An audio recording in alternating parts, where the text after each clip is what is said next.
In this video, I'll be demonstrating how to lay out a simple web page. Using the HTML code that we developed in the previous video, I'll demonstrate how to use CSS to style the page and control the layout.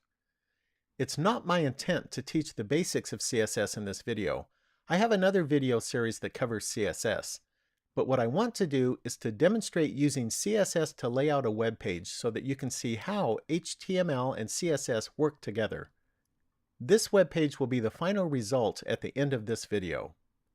In the previous video, we built the structure of our web page using elements that are new to HTML5. And these new elements work well in newer versions of the popular browsers. But we want our web page to work in some of the older browsers as well.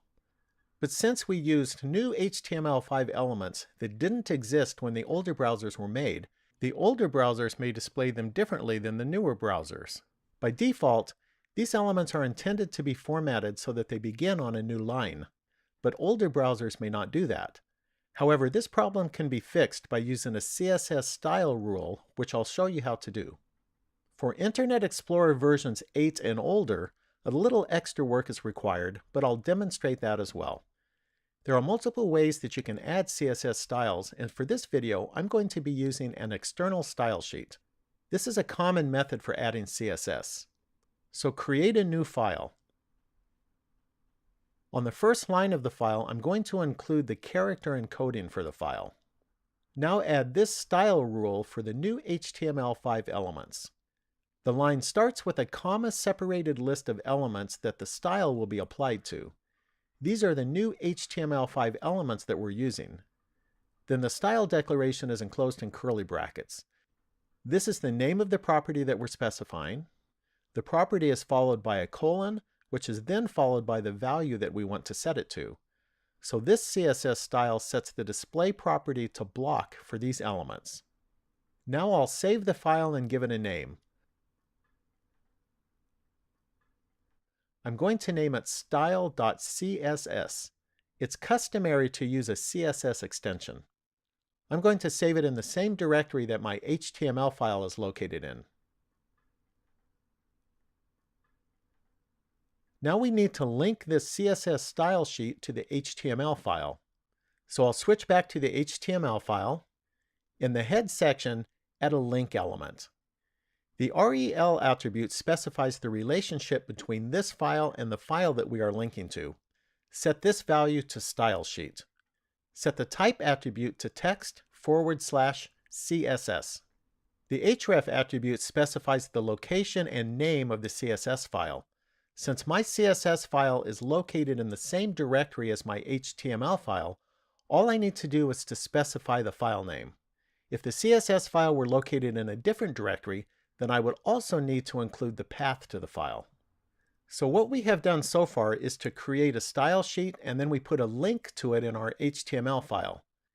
The only style that we have defined so far is the display property for some new HTML5 elements.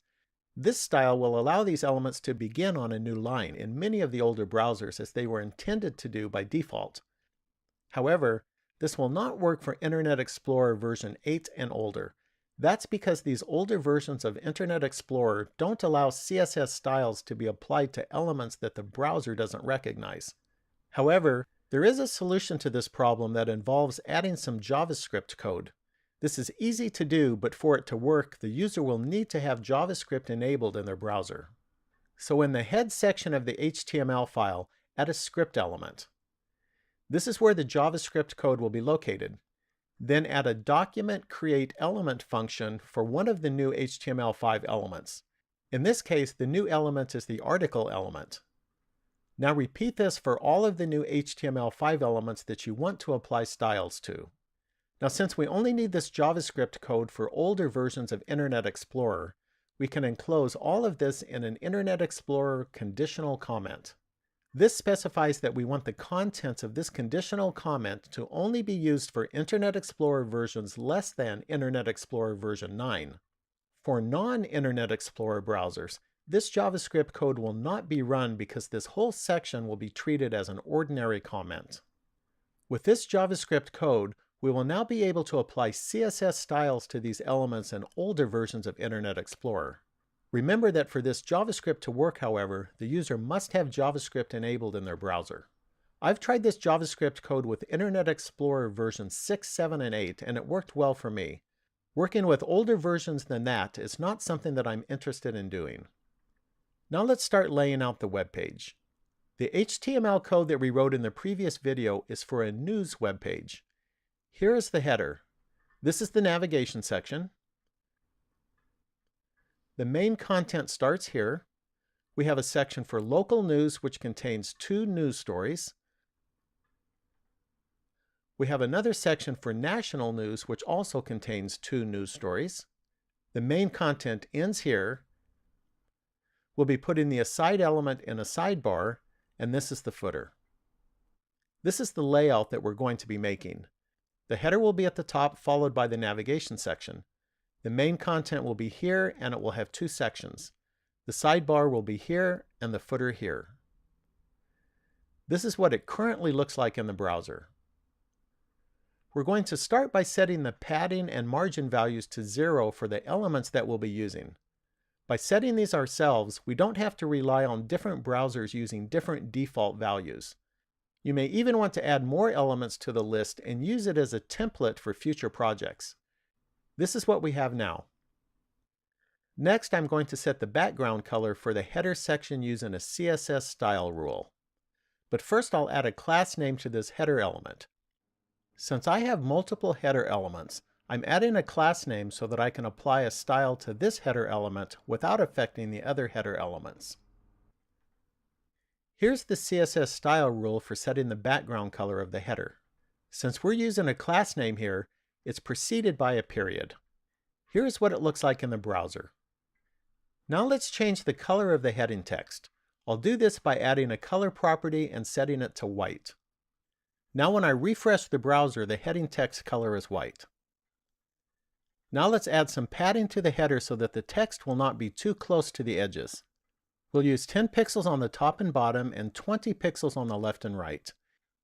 Here's what it looks like. Next, let's set the width for the web page. I'll do this by adding a style rule for the body element. This will set the width to 960 pixels. Now the web page is 960 pixels wide, but you'll notice that it's not centered in the browser. To center it, I can add a margin left and a margin right property and then set them both to auto. Now the web page is centered. Now let's set the background color of the web page to a light gray color. Let's also set the font family and font size properties. Here's what it looks like. Now let's set up the navigation section. Here's the HTML code. We have a nav element with an unordered list element and 3 list item elements with links. Let's start by setting some properties for the nav element. This will set the background color. Let's take a look. It's hard to see the link text now, so let's change the text color to white. If we look at the HTML code, you can see that the A elements are contained inside the list item elements. So we'll use a CSS style rule that looks like this. This style will only be applied to A elements if they are contained within a list item element. In the browser, it looks like this. Now let's add some padding to the nav element to prevent the text from coming too close to the edges. You can see that it added a little spacing. Now we're going to add a 1 pixel margin to the top of the nav element to create a small space between the header and the nav elements. I think it makes this look a little nicer. Now let's apply some styles to these list item elements. We'll start by setting the display property to inline. Now when I refresh the browser, these links will line up on a single line. Next, I'll set the left and right margins and change some of the font properties. This is what we have now. The main content of our web page has 2 section elements, here and here. We can set the background color for both of them like this. Now let's add a 10 pixel margin to the top to create space between these sections. Now the sections look separate. We have article elements inside the section elements. Let's set the background color for them like this. Now let's add a 5-pixel margin to the top to create space between the article elements. Now the article elements look separate. Now let's add padding to the section elements to prevent the article elements from coming too close to the edges. Now we have space around the article elements. Next, let's add padding to the article elements to prevent the text from coming too close to the edges. Now we have more space around the text. The main content of our web page is contained in the main element. So let's set the width of this to 640 pixels. This is what it looks like. After the end of the main element, we have an aside element. Let's set the background color of this, and let's also set the width. This is what it looks like. The aside element is going to be our sidebar, so let's position it to the right. We can do this by adding a float property. The aside element has moved to the right, and so now we need to move it up to the top. This whole area is contained in a main element. If we add a float property to the main element and float it to the left, then the aside element will move to the top. So let's add the float property. Now the aside element has moved to the top, but you'll notice that our footer has also moved to the top. In order to move the footer element down to the bottom, we can add a clear property to it. This is where the footer element is located in the HTML code. This is how we add the clear property. Now the footer element is at the bottom. Now let's finish with the aside element. We'll add padding so the text is not too close to the edges. And we'll also add a margin to the top to create space between the aside element and the navigation section above it. Next, let's add a background color to the footer. We'll also set the color of the text to white and add padding to separate the text from the edges. This is what it looks like. As a final step, let's add a margin to the bottom of the main element to separate it from the footer. This is our completed web page. As I mentioned earlier, it was not my intent to teach the basics of CSS in this video. If you're interested in learning more about CSS, then you may want to watch my CSS video series. Well, that concludes this video. You can find the code used in this video at littlewebhut.com. Thanks for watching, and please subscribe and leave a comment.